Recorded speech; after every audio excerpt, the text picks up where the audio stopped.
मन यहदिहिल्लाहु फला मुदिल्ल लहु व मन युद्लिल्हु फला हादिय लहु व अशहदु अन ला इलाहा इल्लल्लाहु वहदहु ला शरीक लहु व अशहदु अन्न मुहम्मदन अब्दुहु व रसूलुहु अरसलहु बिलहक्कि बशीरन व नज़ीरा। अम्मा बअदु फ़इन्न खैरल हदीस किताबुल्लाह व खैरल हदी हदी मुहम्मद सल्लल्लाहु अलैहि वसल्लम व शर्रल उमूरि मुहदसातुहा व कुल्लु मुहदसतिन बिदअह व कुल्लु बिदअतिन ज़लाला व कुल्लु ज़लालतिन फिन्नार। अऊज़ु बिल्लाहिस समीइल अलीम मिन हमज़िहि व नफ़्ख़िहि व नफ़्सिहि। बिस्मिल्लाहिर रहमानिर रहीम। या अय्युहल्लज़ीना आमनुत्तक़ुल्लाहा हक़्क़ तुक़ातिहि व ला तमूतुन्ना इल्ला व अंतुम मुस्लिमून। या अय्युहन्नासु इत्तक़ू रब्बकुमुल्लज़ी ख़लक़कुम मिन नफ़्सिन वाहिदा व ख़लक़ मिन्हा ज़ौजहा व बस्स मिन्हुमा रिजालन कसीरन व निसाअ वत्तक़ुल्लाहल्लज़ी तसाअलून बिही वल अर्हाम इन्नल्लाहा काना अलैकुम रक़ीबा। या अय्युहल्लज़ीना आमनुत्तक़ुल्लाहा व क़ूलू क़ौलन सदीदा युस्लिह लकुम अअमालकुम व यग़फ़िर लकुम ज़ुनूबकुम व मन युतिइल्लाहा व रसूलहु फ़क़द फ़ाज़ फ़ौज़न अज़ीमा। बिस्मिल्लाहिर रहमानिर रहीम। या अय्युहल्लज़ीना आमनू क़ू अन्फ़ुसकुम व अहलीकुम नारा वक़ूदुहा अन्नासु वल हिजारा अलैहा मलाइकतुन ग़िलाज़ुन शिदादुन ला यअसूनल्लाह मा अमरहुम व यफ़अलून मा युअमरून। वक़ाल अल्लाहु तआला फ़ी मौज़िइन आख़र वअमुर अहलक बिस्सलाह। बिस्मिल्लाहिर रहमानिर रहीम। यौम नक़ूलु लिजहन्नम हल इम्तलअति व तक़ूलु हल मिन मज़ीद व उज़्लिफ़तिल जन्नतु लिलमुत्तक़ीन ग़ैर बईद हाज़ा मा तुअदून लिकुल्लि अव्वाबिन हफ़ीज़ मन ख़शियर रहमान बिलग़ैब व जाअ बिक़ल्बिन मुनीब उदख़ुलूहा बिसलाम ज़ालिक यौमुल ख़ुलूद। बुज़ुर्गान मोहतरम और मेरे अज़ीज़ नौजवान साथियों, छोटे भाइयों और पर्दे में बैठी ख़वातीन इस्लाम, तमाम किस्म की मदहो सना बड़ाई किबरियाई उस अकेले अल्लाह वहदहु ला शरीक लहू के लिए लायक व ज़ेबा है, जिसने सारी कायनात को अकेले तन्हा पैदा किया। वही अल्लाह हम सब का पालनहार है, बादशाह है, मालिकुल मुल्क है, हम सब की तकदीरों को बनाने वाला, तदबीरों को बताने वाला, ज़िंदगी गुजारने का तौर तरीक़ा सलीक़ा बताने वाला। उस अकेले अल्लाह का हम जितना भी शुक्र बजा लाएँ बहुत कम है। उसने मेरी और आपकी रहनुमाई के लिए एक ऐसी शख्सियत को अल्लाह ताला मबूस किया जिसको मुअल्लिम इंसानियत, मुरब्बी इंसानियत कहते हैं। और अल्लाह के नबी सल्लल्लाहु अलैहि वसल्लम के ताल्लुक़ से तमाम सीरत निगार ये बताते हैं कि सबसे बढ़कर मोहसिन, सबसे बढ़कर हमदर्द अगर कोई हैं तो वो हमारे नबी मोहम्मद रसूलुल्लाह सल्लल्लाहु अलैहि वसल्लम हैं। अल्लाह के नबी सल्लल्लाहु अलैहि वसल्लम के ताल्लुक़ से हम दुआ करेंगे अल्लाह ताला अरबा करोड़ों दरूद उनका नुज़ूल फरमाता रहे, रहमतों का नुज़ूल फरमाता रहे। तमाम मुहद्दिसीन, अइम्माए दीन, उलमाए दीन के ऊपर भी अल्लाह ताला रहमतों का नुज़ूल फरमाए, आमीन। मेरे दीनी भाइयों, आज जो मौजू पिछले जुमा हम सुने थे उसी से ताल्लुक़ रखने वाला है। पिछले जुमा हम लोग सुने थे कि बच्चों का एहतसाब हम करें। एहतसाब का माना और मतलब ये कि हम बच्चों को जो कुछ सिखाते हैं उसका असर हो रहा नहीं हो रहा ये देखना है। आज एक ख़ास एहतसाब की बात हम करेंगे। बच्चों के ऊपर जो हमारी तरबियत की फ़िक्र होती है उसमें से एक अहम बात यह है कि बच्चों को नमाज का हुक्म देना, बच्चों को नमाज की तरफ आमादा करना, नमाज के ऊपर उभारना, नमाज की तरगीब देने के सिलसिले में आज हम सुनेंगे बातें इंशाअल्लाह। अल्लाह से मैं दुआ करता हूँ अल्लाह हम सब को जो बातें हम सुनते हैं कुरान और हदीस की रोशनी में अल्लाह अमल की तौफीक अता फरमाए, आमीन। मेरे दीनी भाइयों, सबसे पहले ये मैं तमहीदन बोलूँगा कि बच्चों की तरबियत में मेरे और आपका रोल बहुत बड़ा है। अल बलाग़ किताब में एक वाक़िया नकल किया गया है। एक बच्ची स्कूल जा रही थी, कॉलेज पढ़ रही थी, दोस्तियां बढ़ गईं, हालात बिगड़ गए, तरबियत और कैरेक्टर में कुछ कमियां और खामियां पैदा हो गईं, बच्ची एग्ज़ाम में नाकाम हो गई, फेल हो गई। माँ बाप घर में बिठाए उसको, घर में बिठाकर मजबूरन उसको शादी की बात कर रहे थे, अब कॉलेज और स्कूल बंद करने की बात कर रहे थे। तो बच्ची ज़बरदस्ती करने लगी। कुछ दिनों के बाद ड्रग्स की भी आदी हो गई और डराने लगी कि अगर मैं बाहर ना जाऊं, मेरे दोस्तों को घर पे ना बुलाऊं, तो मैं अपने आप सुसाइड कर लूँगी। इस तरह की धमकियां देने के बाद माँ बाप मजबूर थे, एक ही अकुलौती बेटी थी और माँ बाप मजबूर हो गए, उसके लिए रिहा छोड़ दिया, यानी फ्रीडम उसको दे दिए। इतना वो फ्रीडम ले ली कि माँ बाप को शर्म आने लगी। माँ बाप शर्मिंदा थे, इज्जत की बात थी, बहुत अपनी ज़िंदगी की बात थी और बहुत पछताए अपने दिल में, काश हम बचपन ही में बच्ची को सुधारते, संवारते, इस्लाम की तरफ उभारते। हमने नहीं किया तो अब हमें उसको भुगतना पड़ रहा है। मजबूरन वो रातों रात अपना बोरिया बिस्तर लेके घर को छोड़ के निकल गए, अकेली बच्ची को छोड़ के। यानी ये जो वाकया मैं इसलिए बता रहा हूँ कि मेरे और आपके लिए भी ये जो बच्चे हैं, छोटे बच्चे, बड़े होने के बाद ये हमारे दर्द सर ना बने, तो हम अभी तरबियत का ख्याल करें, तरबियत की हम फिक्र करें। बच्चों के सिलसिले में बहुत संजीदा होकर, सीरियस होकर, संजीदा बोले तो बहुत हसास के साथ हमें तरबियत बच्चों का करना है। तरबियत मेरे भाइयों, तरबियत का माना ही यह है कि हम समझना, बच्चों को समझौता करना, बच्चों को सुधारने वाला फन हमारे पास होना। खाना पकाना एक फन है, एक आपका अमल है, और आपका जॉब करना, कंपनी में काम करना, यह भी आपका एक अमल है। ऐसे ही अमल बच्चों की तरबियत भी है, इसमें हमें बहुत फोकस करना चाहिए, खास तौर से छोटे छोटे बच्चे। और एक बात मेरे भाइयों, तरबियत के सिलसिले में अल्लाह के नबी सल्लल्लाहु अलैहि वसल्लम जैसा उभारा करते थे, सहाबा इकराम कभी भी इससे जी नहीं चुराते थे। अमल करना है, अल्लाह के नबी सल्लल्लाहु अलैहि वसल्लम का फरमान आ गया, अल्लाह ताला सहाबा की, ईमान वालों की तारीफ करते हुए कहा, अन्नबिय्यु औला बिल मुमिनीन मिन अनफुसिहिम। अल्लाह के नबी सल्लल्लाहु अलैहि वसल्लम और अल्लाह के नबी की बातों को मोमिनीन अपने जानों से बढ़कर फौकियत दिया करते थे, अपने नफ्सों से बढ़कर फौकियत दिया करते थे। नबी की बात आ गई तो मोमिनीन कभी पीछे नहीं हटते, नबी की बात को अपने जान पर तरजीह देते थे।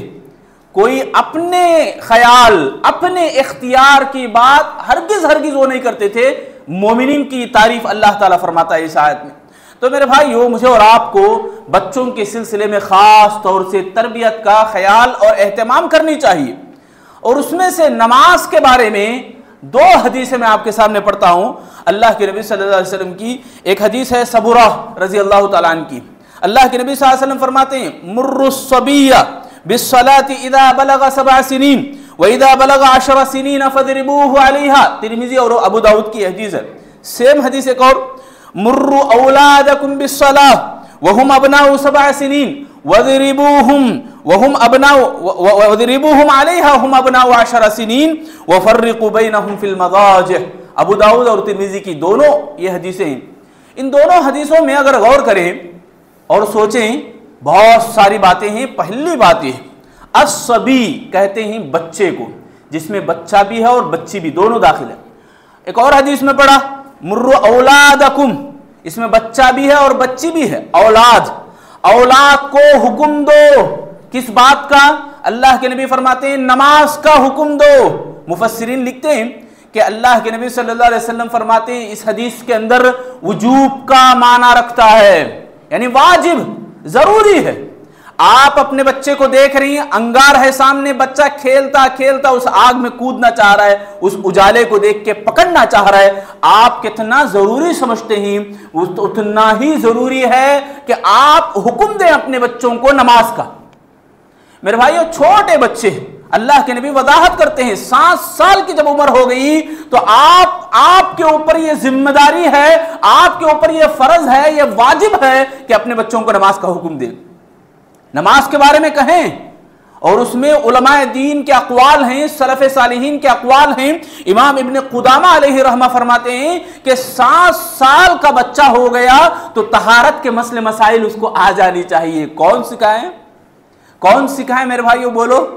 माँ बाप सिखाएं, उसके वालिदैन सिखाएं तहारत के आदाब, कैसे वजू करते हैं, कैसे नहाते हैं, कैसे गुस्ल करते हैं, तहारत कहते हैं इसे। ये तहारत के मसले मसाइल 7 साल के बच्चे को इमाम इब्न क़ुदामा अलैहि रहमा फरमाते हैं कि उनकी माँ और बाप को यह जरूरी है कि बच्चे को सिखाएं। ये मालूम नहीं है बच्चों को, और आदाब सिखाएं, तौर तरीके सिखाएं, बड़ों से कैसे बात करना है, इल्म कैसे हासिल किया जाता है, इल्म सिखाने वालों से कैसे बात किया जाता है, मस्जिद का एहतराम, मदरसे की कदर, ये सब बातें एक माँ और बाप के ऊपर जरूरी है। ये जिम्मेदारी है कि वो सिखाएं 7 साल की उम्र में। जब 10 साल हो गए, नमाज ना पढ़ने पर उनको मारो, पिटाई करो उनकी। ये इस्लाम कहता है, अल्लाह के नबी सल्लल्लाहु अलैहि वसल्लम का फरमान है। 10 साल के हो गए।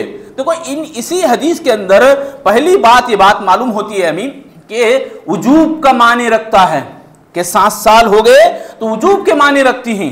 कि इमाम नबवी अलैहि रहमा फरमाते हैं कि ये जब आदाब बच्चा सीख ले, उसके ऊपर अमल ना करे तो उसके ऊपर एक्शन लें, बाकायदा मार करें, मार पिटाई करें। और मार में भी इमाम अलकमा रजी अल्लाह अन्हु, अलकमा अलैहि रहमा फरमाते हैं कि वो बताते हैं कि पिटाई में एतदाल हो, इस्लाम का लिहाज करें, चेहरे को छोड़ें, जहां गोश्त उभरा रहता है वहां पे मारें, वहां पे बड़ी बड़ी बीमारियां नहीं आती, हड्डी टूटने का मसला नहीं रहता, जख्म नहीं होता, ऐसे जगह पर मारें, बाकायदा मार कर सबक सिखाएं और उसी वक्त सीखें। अब देखो इस हदीस के अंदर 7 साल की उम्र के बच्चे को नमाज का हुक्म देना, 10 साल की उम्र में नमाज ना पढ़ने पर पिटाई करना, हिकमत क्या है? 2 हिकमतें उलमा बताते हैं कि पहली हिकमत ये कि ये जो उम्र है सीखने की उम्र है।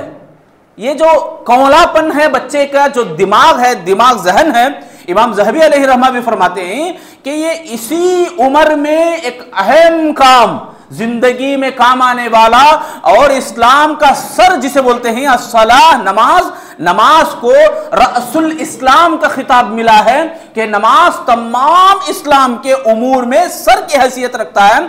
ऐसे सर की हैसियत रखने वाले नमाज को अगर आदमी बच्चा बचपन ही में सीख ले, बचपन ही में उसको आ जाए, बचपन ही में उसकी आदत बन जाए, उसकी तबीयत में नमाज आ गई तो सुभान अल्लाह, खबर में जाने तक वो माँ बाप के लिए भी सवाब जारिया बनेगा, ना कि दर्द-ए-सर, सवाब जारिया बनेगा। मेरे भाइयों ऐसे हजारों वाकयात हैं आपको मालूम है कि आज के नौजवान बच्चे या ऐसे नौजवान बच्चे जो अपने माँ बाप को कत्ल करने के लिए भी पीछे नहीं हटे, कत्ल करने के लिए भी पीछे नहीं हटे। जवाब देना तो दूर की बात है।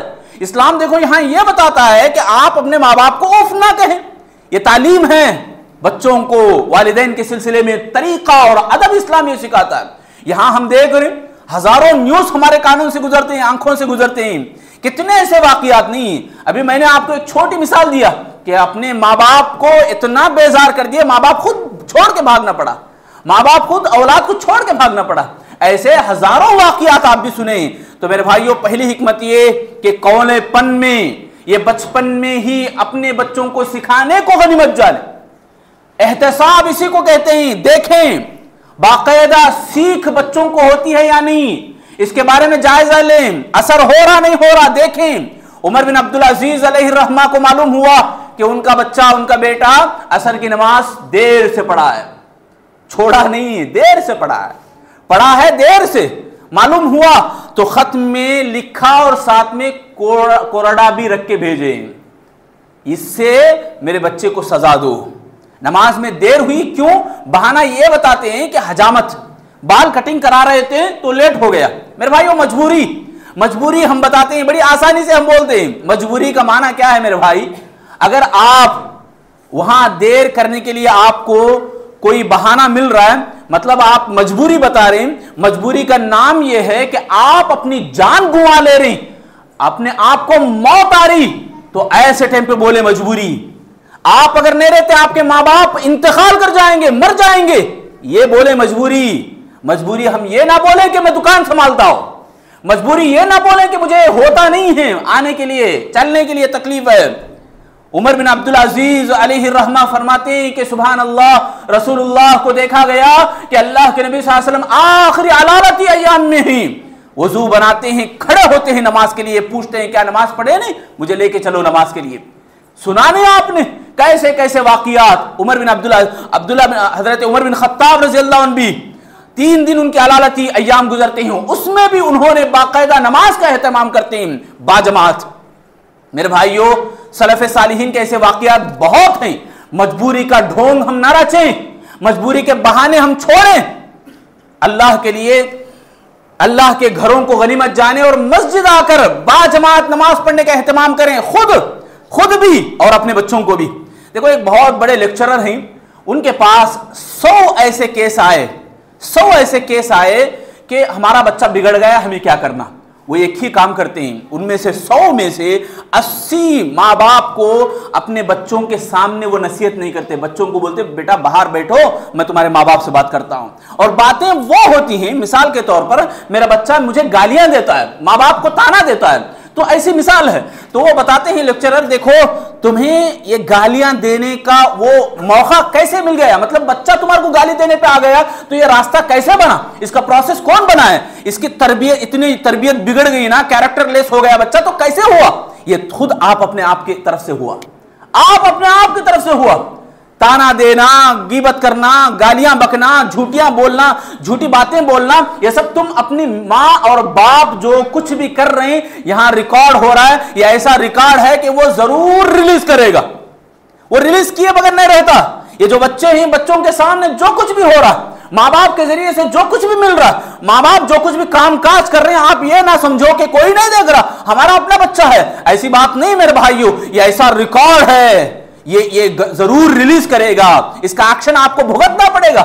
इसीलिए बच्चों के सामने खुदारा देखो, अल्लाह के नबी सल्लल्लाहु अलैहि वसल्लम की 2 हदीसें मैंने पढ़ी, मुर्रू औलादकुम बिस्सलाह बोलकर, मुर्रू सबिय्य बिस्सलाह बोलकर, यानी नमाज का हुक्म दो अपने औलाद को, अपने बच्चों को।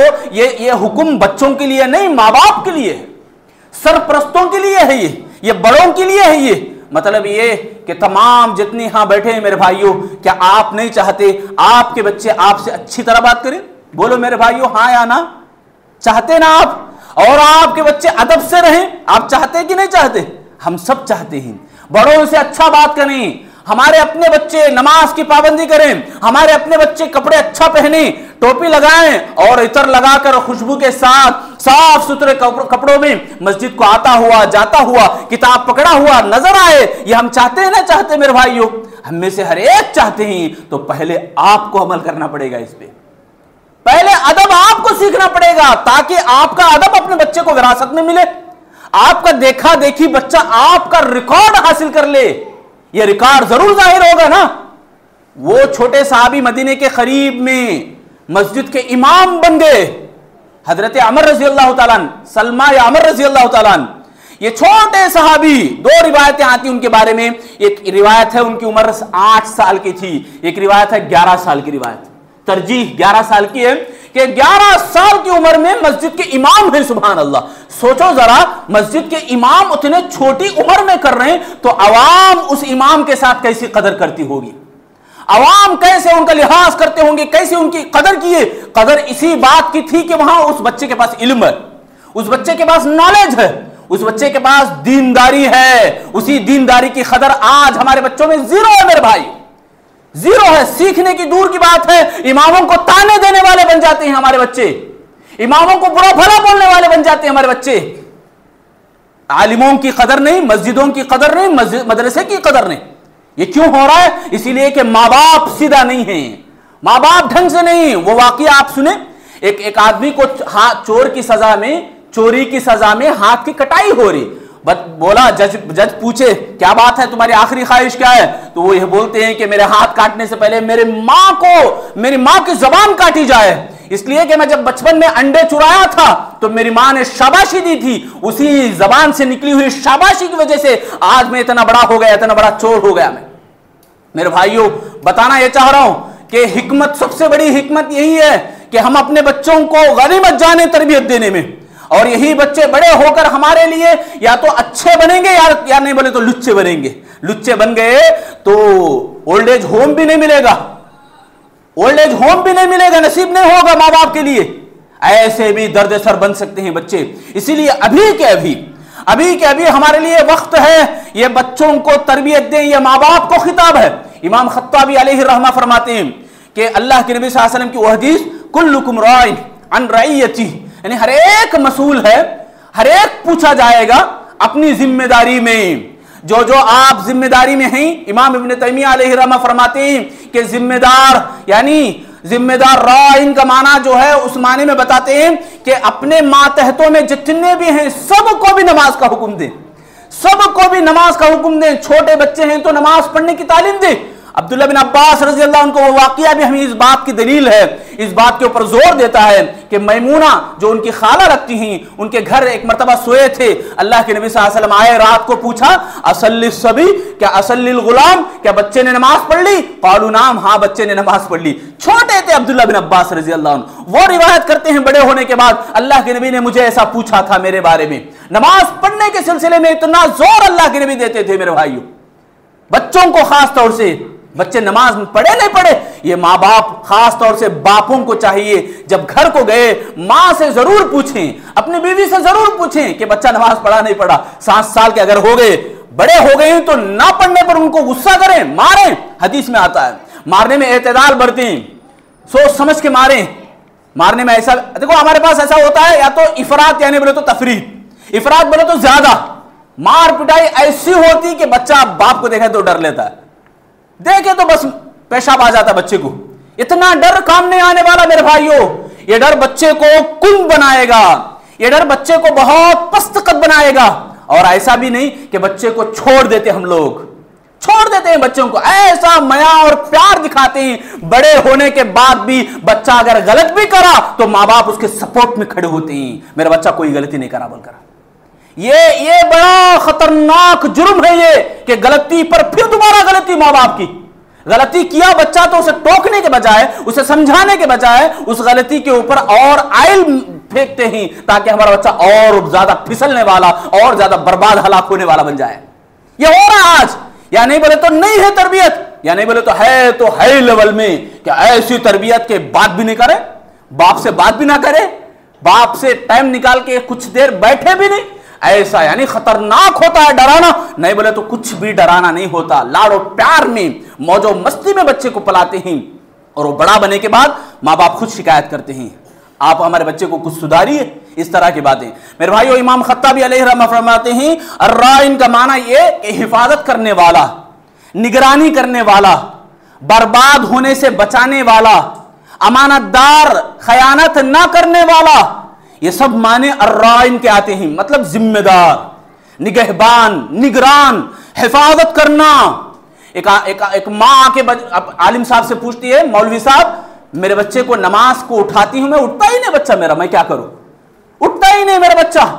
तो जवाब देते हैं कि तुम्हारा बच्चा अंगार में गिर रहा है तो तुम क्या करोगी, जाना ही चाहता है तुम्हारा बच्चा अंगार में, क्या करोगी, सुनता नहीं है तुम्हारा बच्चा अंगार में कूदने को, मैं कूदना ही चाह रहा है, मैं कूदना ही है मुझे अंगार में बोलकर। तो तुम्हारी मां, तो तुम मां हो तो तुम क्या करोगी, तो कहेगी मैं सुधारूंगी किसी भी तरह, आग में गए तो मर जाएगा। तो यही मामला है कि नमाज के लिए आप खुद उठें और अपने बच्चों को उठाएं।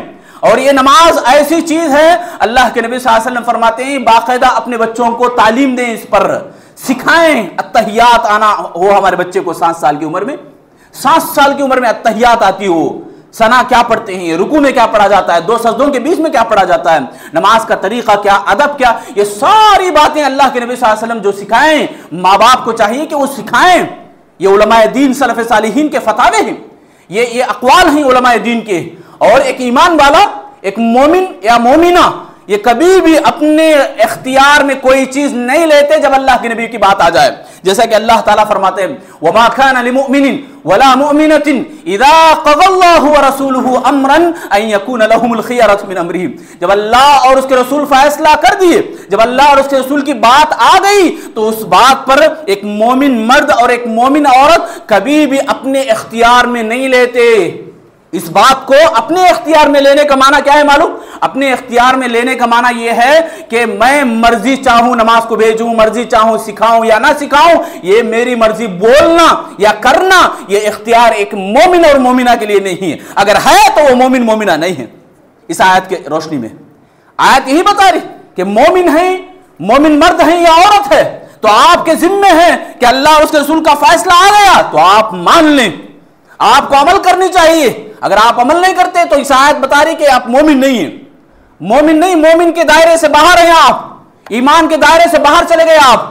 मेरे भाइयों, एक और आयत में अल्लाह ताला फरमाते हैं, वमन युशाक़िक़िर रसूल मिन बादि मा तबय्यन लहुल हुदा व यत्तबि गैर सबीलिल मुमिनीन नुवल्लिही मा तवल्ला व नुस्लिही जहन्नम व साअत मसीरा। यह और खतरनाक बात है। यहां तो बताया जा रहा है कि ईमान के दायरे से बाहर गए।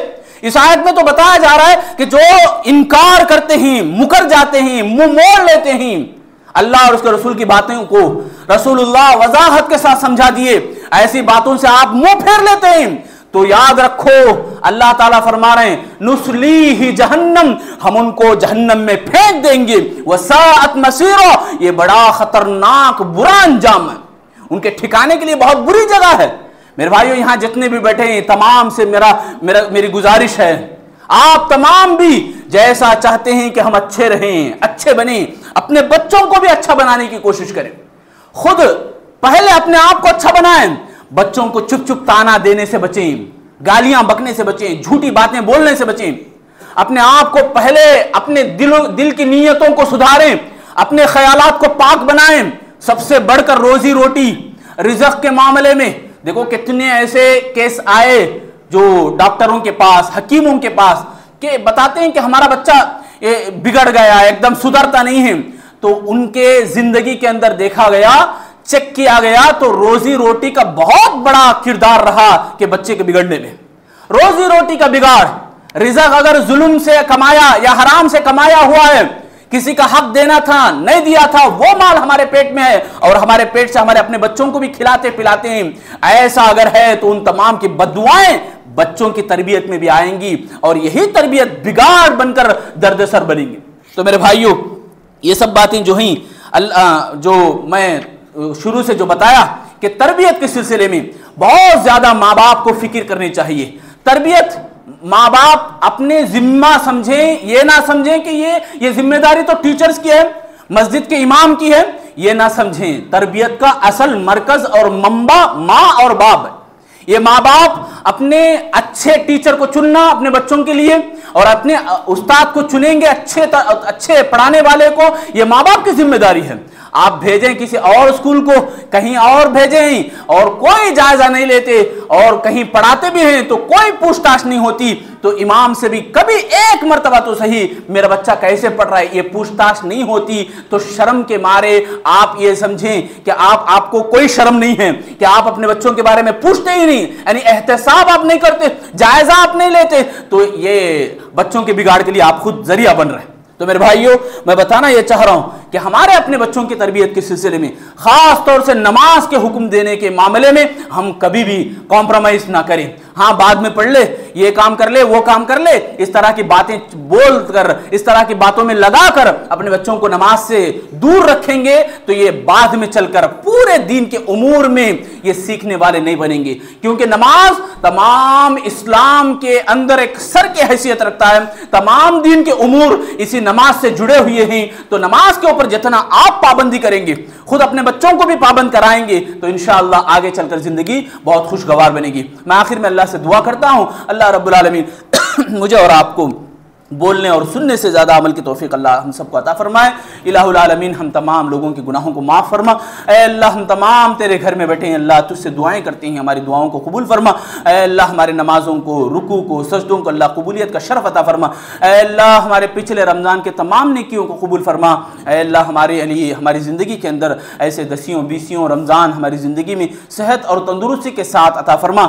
ऐ अल्लाह, हम तमाम को ऐ अल्लाह उम्र की ज़िंदगी की गनीमत जानते हुए उसकी कदर करने की अल्लाह हम सबको तौफीक अता फरमा। हम सबको सेहत और तंदुरुस्ती को गनीमत जानकर ज़्यादा से ज़्यादा इबादतें अंजाम देने की तौफीक अता फरमा। ऐ अल्लाह हमारे वालिदैन को जन्नत नसीब फरमा।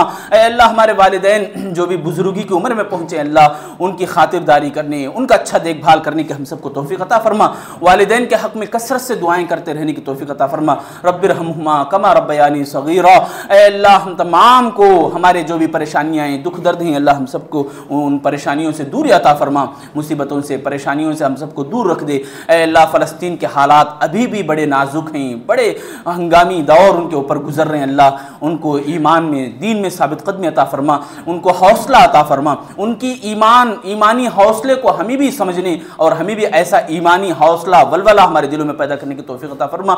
ऐ अल्लाह दुश्मनों को तू काफ़ी हो जा। अल्लाहुम्मा अक्फिनीहिम बिमा शि'त। अल्लाहुम्मा अलैका बिल यहूद। यहूद व नसारा के लिए तू काफ़ी हो जा।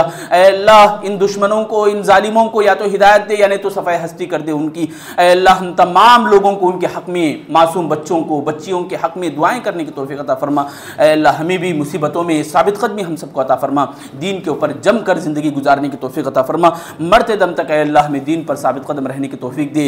मौत के बाद की तैयारी मौत से पहले करने की अल्लाह हम सबको तौफीक अता फरमा। ख़बर में जाने से पहले उसकी तैयारी करने की तौफीक दे। आखिरत के हौलाकियों से और आखिरत के जो मनाजिर हैं उसमें सख्तियों से अल्लाह हम सब की हिफाजत फरमा। ऐ अल्लाह हमें नाम आमाल सीधे हाथ में लेने की तौफीक अता फरमा। हम सबको जिस तरह यहाँ मिलजुल कर बैठने की तूने तौफीक दी है, जन्नत में दाखिल होने की भी तौफीक हम सबको अता फरमा। आखिरी सांसों में हमारी ज़बानों पर कलमा तय्यबा जारी फरमा। आमीन या रब्बल आलमीन। बारकल्लाहु लना व लकुम फ़िल क़ुरआनिल मजीद व नफ़अना व इय्याकुम इन्नहु तआला जव्वाद।